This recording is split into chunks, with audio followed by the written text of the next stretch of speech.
compartir con Agustín estos retos, estos momentos que estamos viviendo. Nos sirve cualquier hacer, nos sirve cualquier estar con las personas más necesitadas cuando hemos triplicado nuestras demandas de ayuda, desde el hacer de Jesús, cómo se refleja desde nuestra perspectiva bíblica y, bueno, también ese un segundo momento en el que se nos plantean retos. Ayer hablaba con Sebastián Mora, se nos plantean muchas preguntas ahora mismo, pero no tenemos todavía muchas respuestas a todas esas preguntas porque tenemos, pues te damos paso, Agustín.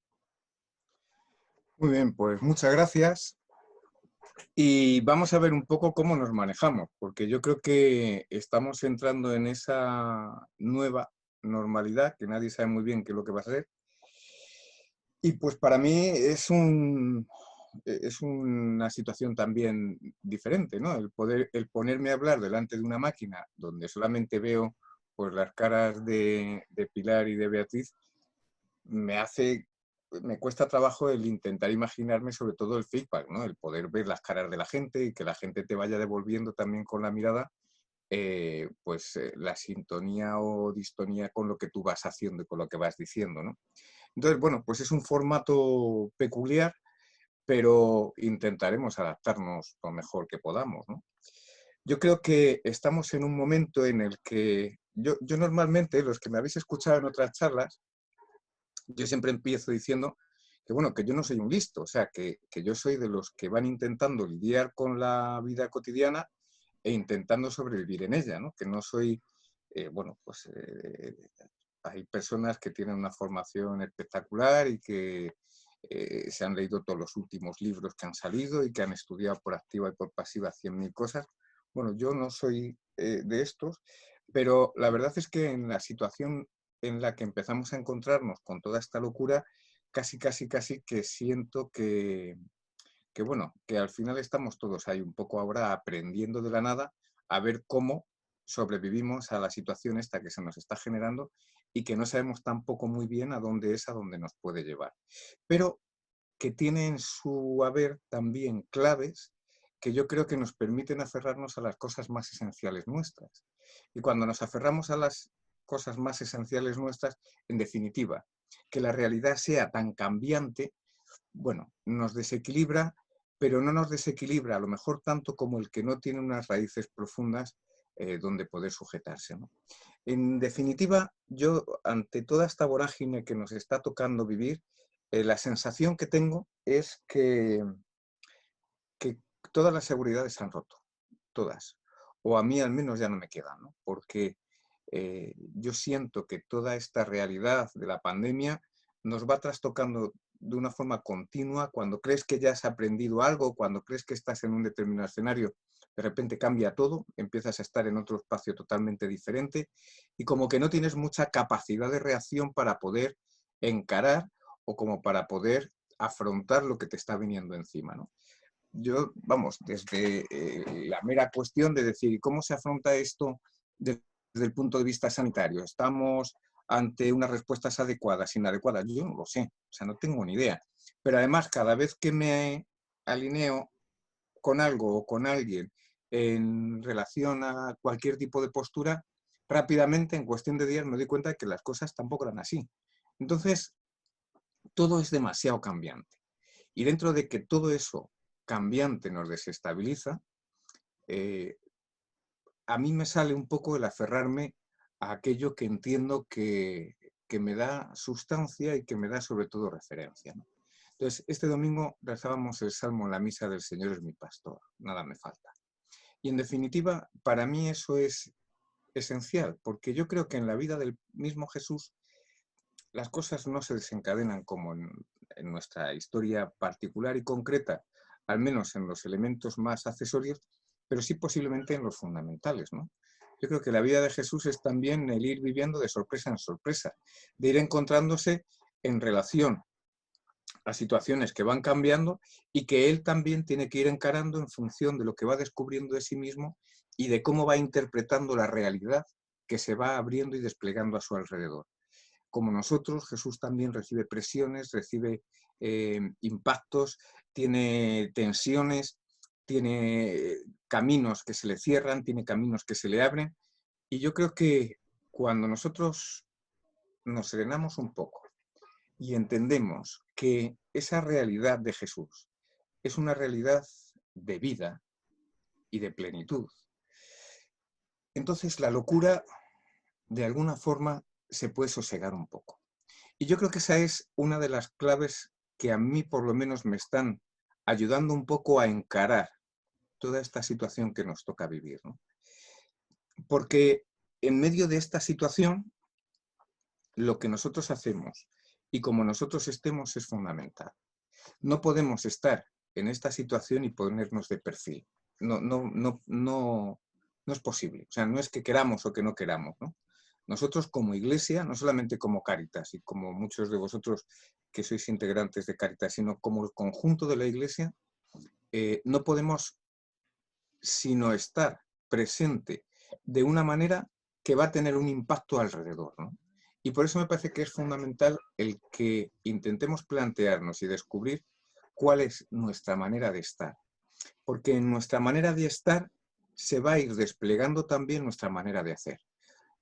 Hacemos cuando estamos y hacemos en tanto en cuanto estamos. A veces yo tengo la sensación de que lo primero es estar, porque ya estando empiezas a hacer. Y a partir de ahí empiezas a ser capaz de reubicarte en todo lo que se te propone, ¿no? En ese sentido, a mí me parece que dentro de esta locura es importante pararnos a pensar en cómo son los haceres, ¿no? Los muchos haceres que existen. Porque ahora mismo todo el mundo hace algo, todo el mundo. A mí me sorprende mucho que en este tipo de situaciones todos alcancemos un grado máximo de conocimiento en relación con todo, ¿no? O sea, ahora somos todos expertos en pandemias, todos sabemos más de virus que cualquiera, todos sabemos todo lo que hay que hacer en cualquier momento y lo que no hay que hacer, y además aprendemos a categorizar y a sentenciar como si no hubiera un mañana. O sea, nosotros todos ahora resulta que sabemos hacer de todo. Y en ese irnos colocando, yo creo que hay también mucha gente que se pone a la carrera de intentar empezar a hacerlo. Yo no sé si vosotros lo habéis experimentado en vuestros espacios, pero yo a mí sí es algo que me ha ocurrido también en los míos. Lo primero que yo he percibido ha sido gente ante las dimensiones de lo que estaba ocurriendo que se ha disparado a intentar ir resolviendo todo aquello que se iba encontrando, sin mucha reflexión.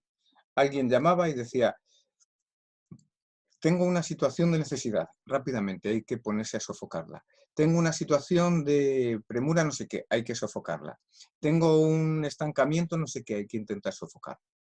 Yo creo que han surgido así redes y movimientos y grupos en estos días que permanentemente han ido corriendo detrás de una oportunidad, ¿no? Y a mí eso es algo que me genera un vértigo tremendo. O sea, yo creo que, no sé si os ha pasado a todos, ¿no? Porque no solamente es en lo que haces, sino también en lo que te ofrecen para que hagas. De repente te llega gente y te dice, tengo 6 palés de patatas, repártelas. Y dices, ¿perdón? ¿Cómo? Sí, sí, que hay que repartir rápidamente 6 palés de patatas porque te han dado 6 palés de patatas. Pero ¿y a quién se lo das? ¿Y cuáles son los criterios? ¿Y en base a qué? Y pierdes un poco el sentido de todo lo que está ocurriendo y en el fondo te das cuenta de que te pones en una carrera loca que te desarbola. Pero claro, esto tiene su lógica, porque yo creo que no solamente responde a una manera de intervenir o a una manera de hacer, sino que yo creo que también responde a ese sentimiento de cuando nos vamos encontrando con situaciones que nos duelen. Gente que te llama y te dice, oye, he contactado con una familia que es que lo están pasando fatal por esto, por esto, por esto, por esto y por esto, ¿no? Y tú te das cuenta de que eres absolutamente impotente. O sea, es imposible que puedas resolver todas las situaciones, es imposible que puedas llegar a todo y es imposible que puedas hacer mínimamente nada que cuando llegue la noche te hagas sentir que estás bien. Claro, esto tiene sus riesgos, porque si yo entro en esa dinámica, no sé lo que les pasará a otros, pero lo que a mí en algún momento de mi vida sí me ha ocurrido cuando entro en este tipo de dinámicas, al final lo que termino es intentando que todo eso sea lo que justifique lo que vivo. Y necesito de alguna manera sentir que estoy ahí, que estoy en el disparadero, que lo estoy dando todo, que estamos ahí a muerte con cualquier situación, corriendo de una forma alocada para acá, para allá. Y he descubierto en ocasiones que ahí el que terminaba siendo el centro y el eje de todo lo que se desataba era yo mismo. O sea, en definitiva, casi que lo que terminaba ocurriendo es que yo tenía que terminar encontrando la manera de sentirme útil en medio de todo ese fregado. Y esa es una situación que me genera mucho vértigo. Y yo no sé cómo lleváis vosotros los vértigos, pero a mí los vértigos me atenazan y al final me tengo que acostar, porque me caigo. No soy capaz de vivir en el vértigo constante. A lo mejor cuando tenía 20 años o 30 años menos, podía hacerlo, ¿no? Ahora yo ya me siento absolutamente incapaz de esto. Y he tenido la suerte de que a lo largo de mi vida y a lo largo de mi historia, el mundo de las situaciones de emergencia, de las locuras desenfrenadas por intentar hacer cosas, pues también han sido una realidad en la que he vivido y en la que me he formado. Yo creo que muchos de vosotros sabéis que durante muchos años yo, sigo trabajando en la espeleología, me gustan las cuevas, y una de las facetas de mi vida espeleológica pues ha sido el pertenecer al grupo Espeleosocorro de la Federación Madrileña de Espeleología, que he tenido incluso el honor de coordinar durante un par de años, ¿no? Y ahí he estado involucrado en muchas ocasiones en situaciones de rescate, en situaciones de emergencia. Entonces, una de las primeras cosas que yo he descubierto cuando te enfrentas a una situación de emergencia es lo de vísteme despacio que tengo prisa. Cuando se desata una realidad de emergencia, yo creo que lo fundamental y lo primario es el empezar a tomar conciencia de que no puedes abordarlo todo. Es simplemente el colocar las cosas que están ocurriendo en su sitio para darte cuenta que tú puedes librar unas determinadas batallas, pero no las puedes librar todas. Al menos si tienes la intención de hacer algo que sea mínimamente eficiente. No puedes abordarlo todo. No puedes ir de acá para allá alocadamente porque al final la vida no te va a permitir que realmente eso que estés haciendo sirva para mucho. Cuando me he encontrado en otras situaciones de emergencia, claro, lo realmente importante era el ser capaz de colocar cada cosa en su sitio para intentar ordenar el caos. El caos, por pura definición, es imposible de ordenar, pero al menos el intentar hacer una aproximación para que dentro de él haya elementos que se puedan ir ubicando de manera que puedan tener una cierta coherencia interna. Y para mí eso sí que ha sido importante a la hora de plantearme el cómo vivir todos estos días, ¿no? Me he dado cuenta de que no podía librar todas las batallas, sino que tenía que librar algunas batallas. Y en cierto modo, fijaros que en ese sentido, a mí me parece que la experiencia de Jesús de Nazaret, tal y como yo la he ido leyendo a través de muchos años, es una experiencia que también se me asemeja ahí. ¿Por qué? Porque si uno se plantea la figura de Jesús de Nazaret desde ese Dios disfrazado de nazareno que llega aquí a resolver papeletas a la gente, eh, habría demasiadas preguntas que hacerle. La primera es, ¿por qué es tan ruin? ¿Por qué contentarse con tan poco, no? En el Evangelio aparecen 33 relatos de milagros. ¿Por qué 33? ¿Por qué solo 33? Me da igual que hubiesen sido 150. El problema no es el número. Pero ¿por qué solo eso?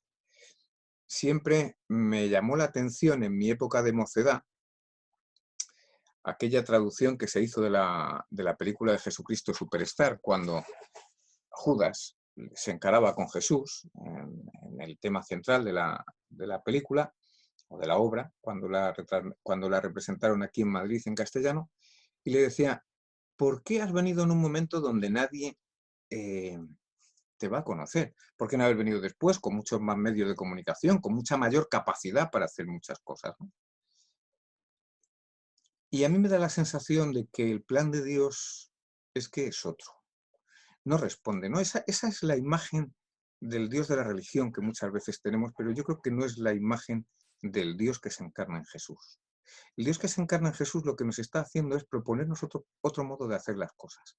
Algo que tiene mucho más que ver con lo que somos de verdad la inmensa mayoría de nosotros. Cristo entra en la historia, Dios entra en la historia, para empezar a ser capaz de proponer una forma nueva de vivir, de ser, de hacer humanidad, que nos permite centrarnos en lo a poco, en lo pequeño, en lo que parece que no cuenta, pero desde ahí es capaz de expandirse. Y desde ahí yo siempre he releído un poco la eclesiología de Jesús como la necesidad del reino. Cuando hacemos esas grandes afirmaciones de que la Iglesia es necesaria para el reino, yo soy uno de los convencidos de que sí, de que sin Iglesia no puede haber reino, porque el reino necesita ser servido. Y para poder servir el reino, uno necesita tener las claves bien cogidas de cómo realizar ese servicio. Jesús solo cura a unos cuantos. Y cuando está en Cafarnaún haciendo no sé qué, no puede estar a la vez en Betania. Y cuando llega a Betania, las hermanas de Lázaro le espetarán, que si hubiese estado ahí su hermano no había muerto. Hay una sensación y hay una situación de gente que le busca, pero que tampoco ve satisfecha sus expectativas, ¿no? Porque lo de Jesús es curar, sanar y marchar. Jesús lo que brinda es una forma no básicamente de cómo organizar o de cómo ordenar un determinado caos, sino de darle sentido a la experiencia humana para que incluso dentro del caos esa experiencia pueda ser vivida. Entonces, fijaros que en función del ámbito de actuación, yo creo que ahí se distinguen dos grandes tipos de haceres. El hacer alocado que va corriendo de un lugar a otro intentando dar respuesta a todo y al final enfrentándose a que no ha dado respuesta prácticamente a nada, o el intento de concebir la necesidad del cambio como un cambio que es absoluto, como un cambio que es radical, pero que además también es universal. De lo que se trata es de generar una tierra nueva, un cielo nuevo, una sociedad nueva. Y en una situación como esta, yo creo que estamos en el disparadero de darnos más cuenta de lo importante que es el poder afrontar eso, ¿no? Y a mí esa perspectiva me ayuda. El poder serenar y decir, a eso no llego, es doloroso, es doloroso. Y yo creo que para eso también nos tenemos que forjar, porque es duro, porque es difícil reconocer que no llegas, ¿no? Yo creo que según el ámbito de actuación no es lo mismo estar ubicado de una manera que estar ubicado de la otra. Pero también en función de la respuesta, ¿no? Porque hay respuestas a lo que ocurre que son siempre respuestas reactivas, ¿no? Y a mí eso también me evoca un poco lo que ocurrió en los tiempos de Jesús. Yo creo que ahora lo tenemos también como muy claro y como muy presente, ¿no? Hay muchas respuestas que son reactivas. Ante lo que está ocurriendo hay que hacer... En los tiempos de Jesús pasaba lo mismo. En los tiempos de Jesús, la pandemia que tenía se llamaba Roma. Esa era su pandemia. Era su colonización, era un imperio que les penetraba y que les cambiaba sus formas de vivir. Nosotros ahora vivimos esta otra invasión que nos descoloca porque nos encierra en casa. Nosotros ahora con los vecinos del entorno aquí en San Fermín nos vemos a las 8 en el aplauso que ya no es para reconocer la vida o la acción de nadie, sino que es para encontrarnos, para chillarnos que seguimos aquí. Ahora se va diluyendo porque ya podemos salir de casa, estamos en un momento diferente. Pero todo eso, en el fondo, es una realidad que nos está transformando lo que somos. Ahora no nos podemos ver, no nos podemos abrazar, no nos podemos besar, no nos podemos tocar, ni siquiera podemos quedar a tomar algo. El café, como decía antes Pilar, nos lo tenemos que tomar cada uno en casa, porque no hay forma de podernos juntar ni siquiera a tomar un café. Y ante eso, lo que terminamos es siendo reactivos, como la gente en la época de Jesús. Habría que intentar reencontrar ahora cuáles son los mismos personajes de entonces, ¿no? Fíjate, en la época de Jesús había gente que reaccionaba a esa situación desde distintos ámbitos de explicación, ¿no? Estaban los fariseos. Los fariseos que en el fondo lo que decían es, si no cumplimos la ley, esto no puede funcionar y los romanos van a arrasar con nosotros. Bueno, no estaría de más hoy pensar quiénes son los nuevos fariseos, ¿no? ¿Quiénes son aquellos que se aferran a... Es que tú dijiste, es que esto está dicho, es que en la hemeroteca pone esto, es que... Y que permanentemente nos van sumiendo a todos en una vida subyugada, en una vida angustiosa, en un encabronamiento colectivo del que ya es que no tienes ni idea de por dónde vamos a poder salir. La situación política que estamos viviendo, todos contra todos. Bueno, a mí me parece que el mundo de los fariseos es un mundo recurrente, porque es el mundo de la respuesta, ¿no? De la respuesta desde lo que a mí me da seguridad, que es la ley. Pero no la ley en lo que la ley es, sino la ley en lo que yo interpreto la ley. Y ese es el gran riesgo siempre que tenemos, ¿no? Yo creo que otra de las respuestas reactivas fue la de los saduceos, la de decir, es que le habéis dado la espalda al culto de Dios, ¿no? Yo estoy seriamente preocupado ahora con todo este lío de lo de volver a abrir las iglesias. Yo, como soy un mindundi y como eh, creo que intento empatizar, a veces quizá demasiado, ¿no? Yo estoy triste conmigo y con mi actuación en los momentos previos a la pandemia, ¿no? Ahora se critica mucho, es que fulano convocó, es que el otro juntó. Yo celebré misa el día 8 de marzo, invité a la gente a que se besara, que se abrazara, como si no hubiera un mañana. Hicimos muchas misas esos días también, ¿no? Y sin embargo, ahora como que tengo la sensación de que necesitamos volver a reabrir los templos.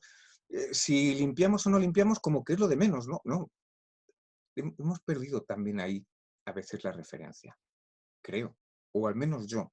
No sé lo que viven los demás, ¿no?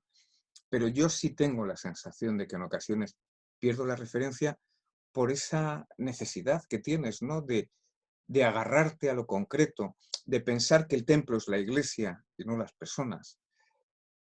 En la vida de los saduceos, cuando intentan también ser reactivos, terminan necesitando sacrificar a un hombre por el pueblo. ¿Por qué? Porque lo de Dios tiene que quedarse a salvo, tiene que quedarse protegido, tiene que quedarse al margen, ¿no? Para los saduceos es imposible entender que se pueda romper el velo del templo, que lo humano y lo divino se conecten en la realidad concreta, absoluta y universal. No, no se puede entender. Pero también están los celotas, ¿no? Están los que deciden que todo esto hay que resolverlo a porrazos y que aquí de lo que se trata es de exigir, de pedir, de cuestionar, de atacar, de agredir. Bueno, está servido a la orden del día, ¿no? Y podemos, porque ahora no nos vemos en los bares, pero si no los bares estarían plagados de comentarios de gente diciendo todo lo que hay que hacer y todo lo mal que lo ha hecho todo el mundo. Hay mucho celota. Y hay mucha gente que entiende que para poder resolver una situación lo que hay que hacer es eliminar al de enfrente. Es la mejor manera. Podemos eliminar al de enfrente porque además al de enfrente ya lo definimos nosotros, ¿no? Yo como buen celota pues ya defino que al que me toque cargar es al romano. Y el romano puede ser el que viene una patera o puede ser el que tiene un color de partido político distinto. El romano puede ser el que piensa distinto de mí o el que se muestra diferente a mí. Bueno, es muy fácil ser celota porque al final tú eres el que determina todo y el que intenta imponer por la fuerza a todos los demás el cómo tiene que resolver estas situaciones, ¿no? Y luego, por otra parte, estaría la respuesta reactiva, yo creo, también de los esenios, que es, con vosotros no se puede, esto es un desastre, esto es un rollo, yo me lavo las manos, no quiero saber nada de vosotros, ¿no? Este mundo es un asco, con lo cual yo me voy a colocar al margen y mira, no sé qué es lo que vamos a hacer, pero yo me voy a meter en mi capillita, a hacer mis cositas y a quedarme absolutamente ajeno a todo lo que pueda ocurrir alrededor. Bueno, yo creo que esas vienen a ser un poco las respuestas reactivas que en el tiempo de Jesús se desarrollan y que yo creo que se desarrollan prácticamente en todas las sociedades, ¿no? En la nuestra también. Y sin embargo, frente a esas respuestas reactivas, yo creo que hay una propuesta, una respuesta absolutamente proactiva por parte de Jesús, ¿no? y es la propuesta del reino. Yo creo que ahora, yo en estos días lo estoy viviendo con mucha intensidad, ¿no? No sé cómo va a ser el mundo que nos encontremos cuando todo esto pase, porque hay cosas que están cambiando, seguro. No sé cómo va a ser, ¿no? Pero solo rezo porque no sea como el de antes. O sea, que no sea un mundo en el que sigamos rotos, en el que sigamos divididos, en el que sigamos enfrentados, en el que sigamos... Tenemos una posibilidad nueva de construir algo nuevo y diferente, ¿no? Y la propuesta de Jesús, en el fondo, es una realidad humana y social totalmente novedosa que se basa en una determinada serie de claves que él va intentando presentar a lo largo de todo el recorrido de su vida histórica, ¿no? Jesús va intentando presentar el reino de Dios. Y eso es lo único, lo definitivo, lo diferente del Evangelio de Jesús. Lo de presentar a Dios, eso lo ha hecho mucha gente. Lo de presentar a Dios con las claves que Jesús lo hace, eso ya solamente lo hizo él. Es el ser capaz de presentar a un Dios que se presenta como aquel único referente que puede dar sentido absolutamente a todo lo que nosotros estamos viviendo. Absolutamente a todo, incluida la muerte y una muerte de cruz. Dios, el Dios que Jesús nos presenta, el Dios que Jesús nos propone, no es el Dios que nos va a resolver las papeletas. Es el Dios que nos da las claves para que lo que vivamos tenga un sentido y un sentido profundo que nos llene de vida. Por eso yo creo que en esa clave la propuesta del reino es una propuesta de relaciones, pero es una propuesta de relaciones que se centra fundamentalmente en la relación con el Abba, con Dios. La presentación de Dios como Abba ya es todo un enunciado de cómo entiende Jesús la manera en la que nosotros nos podemos relacionar entre nosotros. La propuesta de Dios como Abba es una propuesta de confianza, básicamente. Es decir, yo me fío de que el sentido que tú puedes aportar es el verdadero sentido que puede llenar mi vida. Cuando yo descubro a Dios en esa clave, lo que está ocurriendo ahora mismo ya no importa tanto que sea tan cambiante, porque en el fondo sé de quién me he fiado. Y aquel de quien me he fiado permanece estable. No va a permanecer estable la manera de realizarse eso en la historia, pero al menos tengo la confianza cierta de saber bien dónde está la fuente que emana y corre, aunque no pueda verla, aunque no pueda beber de ella, aunque no me pueda refrescar, pero sé bien dónde está la fuente que emana y corre. En esa clave, cuando yo me asomo a esa realidad de lo de Jesús, claro, todo se trastoca. ¿Por qué? Porque el planteamiento no es ese planteamiento que nosotros nos habíamos hecho antes, ¿no? Es un planteamiento que yo creo que se define, como lo hacemos en una de las plegarias eucarísticas, ¿no? Como un espacio de libertad, de justicia y de paz para que todos encuentren en nosotros un motivo para seguir esperando. Libertad, justicia y paz. Un itinerario y un camino donde no es posible llegar al siguiente punto sin el anterior. Un camino de libertad. Pero un camino de libertad que no solamente respete la mía, sino que aprenda también a ser respetuoso con la libertad del otro. Empezando fundamentalmente por la libertad de Dios, que esa es la que más rabia nos da y la que más nos cuesta. Eso de que Dios sea el que decida quién se sienta en mi mesa, es una cosa que normalmente nos repatea, porque preferimos ser nosotros los que decimos tú sí, tú no. Este me gusta, este no me gusta. Pero en el planteamiento de Jesús, Dios no funciona así. Dios deja que la gente se siente a su mesa y Jesús acoge y acepta que el diferente y el otro se pueda sentar no como una concesión arrogante hacia el otro, sino sencillamente porque la mesa no es tuya. Y porque como la mesa no es tuya, quien se sienta ahí solamente puede determinarlo el dueño de la mesa, que no es otro que el Abba.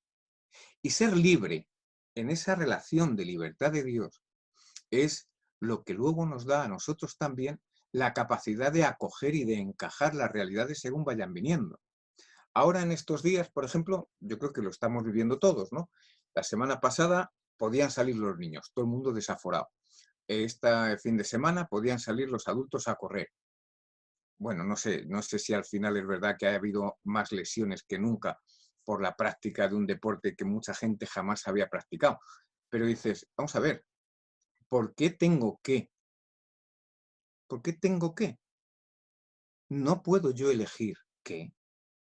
Y desde ahí yo creo que hay que ser libre y de una forma radical. No hacemos las cosas sencillamente porque nos permitan hacerlas. No vamos a abrir los templos porque nos permitan hacerlo, ni vamos a cerrar los templos porque nos lo impidan. No, yo creo que hay otras claves desde las cuales podemos vivir nosotros también nuestra propia libertad, en lo que hago y en lo que no hago, en lo que acepto y en lo que no acepto. Hay cosas que no caben y hay cosas que tienen que estar permanentemente abiertas, pero no porque yo lo decida, sino porque el Dios de Jesús lo establece. A nosotros nos cuesta mucho trabajo entender que el que trabaje 1 hora cobre lo mismo que el que trabaja 11, pero el campo es suyo. El campo es suyo por no haber venido a trabajar aquí. Si eso no te gusta, ¿quién eres tú para decir lo que tiene que cobrar cada cual? Claro, aceptar la libertad de Dios es sumirnos nosotros en ese océano de libertad que necesariamente nos lleva a la justicia. Porque en la libertad de Dios, la justicia es que se vuelve a ajustar todo lo que se ha roto. Los que no tenían que estar, los que no cabían, los que se habían quedado fuera, entran. En el sueño de Dios, en el sueño de Dios de una humanidad hermanada en su paternidad, en su maternidad, la justicia se da de por sí, no porque te la ganes. No, no es eso. La justicia no es que yo tengo que recibir en función de lo que hago. No, la justicia de Dios va mucho más allá. Es que tú recibes en función de lo que eres. Y eres hijo. Y en función de esa libertad de Dios, la justicia se alcanza. Y la experiencia es que cuando alcanzas esa justicia, se genera paz. Y se puede vivir. Y el aire es más respirable. La propuesta, la respuesta de Jesús a lo que está ocurriendo en su tiempo no es una respuesta reactiva, no es una respuesta que lo complique todo otra vez. Es una respuesta absolutamente proactiva. Es una propuesta. Es un decir, puede ser de otra forma. Atrevámonos a que sea de otra forma. Y desde ahí, fijaros, yo creo que podemos plantearnos un poco el cómo vivir lo que nos está tocando vivir ahora. O sea, ¿cuáles son los retos que se nos abren? Yo qué sé, posiblemente sean tantos como las arenas de la playa, no lo sé. Porque tengo la sensación de que a partir de ahora todo va a ser nuevo, todo, absolutamente todo. Entonces, no sé exactamente cuáles son los retos que se nos abren, pero sí hay algunas cosas que a mí me parece que podemos rescatar de esto, ¿no? De saber de quién nos hemos fiado y de podernos entroncar en la realidad de lo que somos. Yo creo que ahora podemos acoger más fácilmente nuestra fragilidad porque la hemos tocado. Y posiblemente si no somos capaces de acoger la fragilidad, no podemos hacer una propuesta de reino. Es imposible porque es incompatible. La prepotencia, la arrogancia, no funciona. Nosotros ahora mismo, en nuestro hacer cotidiano, ¿no? Como Cáritas, podríamos quedarnos en la pequeñez de intentar resolver una ayuda puntual o de cómo vamos a hacer una cosa concreta. Sí, está bien, pero yo creo que de lo que se trata también es de aprender a reconocer que los recursos no son ilimitados, que no tenemos recursos suficientes para todos. Aunque en un momento nos vengamos arriba y digamos, venga, ahora podemos, ¿no? Pero es que no hay suficiente. Yo vivo ahora lo que está por venir con mucha preocupación porque se nos ha roto el sistema económico que teníamos y el sistema social que viene de ese sistema económico. Yo creo que, bueno, no lo sé, a lo mejor sí que vuelve a resurgir, pero me da la sensación de que se ha quedado muy herido. ¿Y ahora qué vamos a hacer? Bueno, pues yo creo que a lo mejor lo primero es acoger nuestra fragilidad, ¿no? Descubrir nuestras propias flaquezas para no fijarnos tanto en las flaquezas del otro. Reconocer en esas flaquezas cómo a nuestros miedos respondemos en ocasiones de forma errónea, cómo muchas de las cosas que hacemos no tienen ni pies ni cabeza, como las de los otros. Porque hay muchas cosas que hacen los otros que tampoco tienen ni pies ni cabeza, como las que hago yo. Es el entrar en ese juego de que la fragilidad, la flaqueza y el error es la puerta de entrada. Es como cuando celebramos la Eucaristía. ¿Cómo empezamos la Eucaristía? Diciendo, vaya cagada de vida que tenemos entre manos. Empezamos así, ¿no? Yo confieso, tal. Así es como empezamos, porque no tiene ningún sentido que disfracemos la realidad pensando que somos otra cosa distinta a la que somos. Como grupo, como iglesia y posiblemente como sociedad, hemos podido más o menos demostrar que somos un desastre. O al menos que las cosas no estaban tan claras como pensábamos que estaban. No, no. Esto nos ha tocado y esto nos hace darnos cuenta de que somos tan frágiles como los que estaban muriendo en el Mediterráneo, exactamente igual. Y no hay nada que nos distinga. Porque cuando la vida se pone a dar zarpazos, afecta a todos, a todos. Esto no es una cuestión de países ricos y de países pobres, o de sociedades opulentas o menos opulentas, o en vías de desarrollo. Eso ya da igual.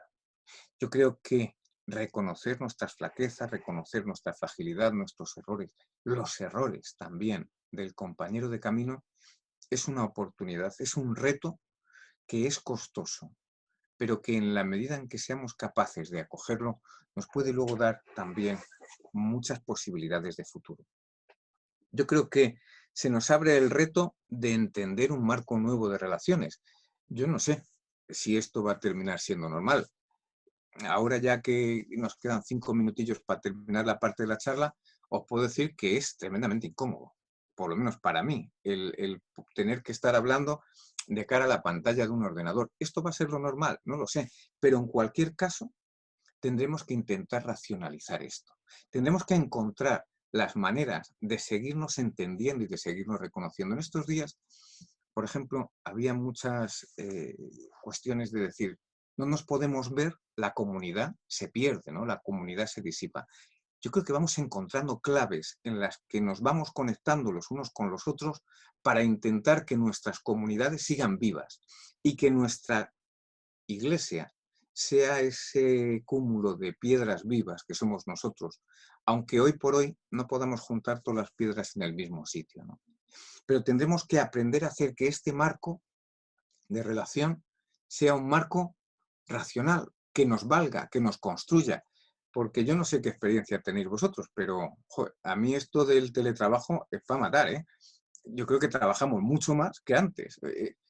Y fijaros, me acordaba yo en estos días mucho de Juan de Dios, que Juan de Dios Martín Velasco, porque recuerdo que él siempre nos hablaba en Fenomenología de la Religión que había que pasar un umbral, ¿no? Había que salir de un espacio para intentar entrar en otro.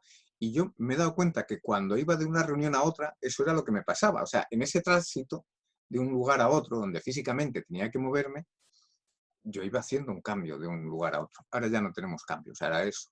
Ahora estoy con vosotros, luego a las 6:20, 6:30 tengo reunión con otra gente, a las 8 con otra gente, ni siquiera te tienes que mover de la silla, ¿no? Bueno, pues tendremos que cumplir también el reto de empezar a racionalizar todo este nuevo marco de relaciones, ¿no? Y tendremos también que asumir el ejercicio de una libertad que se hace responsable, lo que hablábamos antes, ¿no? Del ir tomando conciencia de que no es lo que me dejen o lo que me permitan o lo que me nieguen a hacer, sino hacer realmente aquello que merezca la pena y que a nivel global mejore las condiciones de la vida de la gente. Esa es mi batalla, esa es la batalla que yo elijo. Porque en ese ejercicio, con el horizonte del bien común por encima de lo concreto y de lo propio, yo creo que podemos ir dibujando y diseñando un espacio que realmente transforme la realidad en otra cosa, ¿no? Yo creo que tenemos que seguir aspirando a cambiar las políticas públicas. Yo creo que en esta situación de locura, no sé cómo lo estaréis viviendo, en otros espacios, ¿no? Pero a mí desde los dos que me toca, tanto en San Fermín como en La Cañada, las relaciones, por ejemplo, con las administraciones está siendo fundamental. Yo creo que ahora mismo se está produciendo una intensidad grande en una dependencia como muy reconocida, es decir, sin vosotros no puedo y vosotros sin nosotros tampoco, ¿no? Hay toda una dinámica en la que podemos ir aspirando a transformar esas políticas que hagan que la eficiencia también de lo que realizamos alcance a todos y que alcance de una forma más igualitaria y más justa, ¿no? Yo creo que tenemos ante nosotros el reto, como Iglesia, de empezar a liderar una sociedad que está muy herida y muy rota. Y la sociedad española yo creo que es una sociedad muy herida y muy rota. Y quizá por eso no somos capaces de superar las consecuencias de esas discordias, ¿no? La pobreza, la exclusión, la vulnerabilidad, yo creo que en el fondo son el fruto del desencuentro. Y en la medida en que nosotros seamos capaces de liderar desde nuestros barrios, desde nuestras ciudades, desde nuestras comunidades, esos espacios de diálogo y de encuentro, entonces podemos ir acogiendo el reto de un horizonte nuevo que, con un poco de suerte, es el que puede determinar que el mañana sea mucho mejor que el ayer que hemos dejado. Amén. Te dije